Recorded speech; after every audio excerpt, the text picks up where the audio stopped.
So here we have my project, which took a little bit to put together. I started off with a Hello World application, which is just a button with a resistor, and light up the LED, just make sure everything's wired up correctly.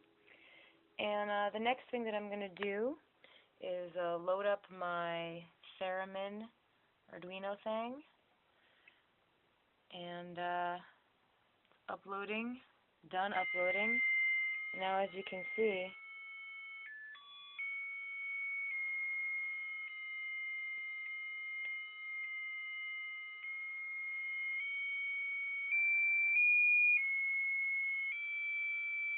we have a working Theremin.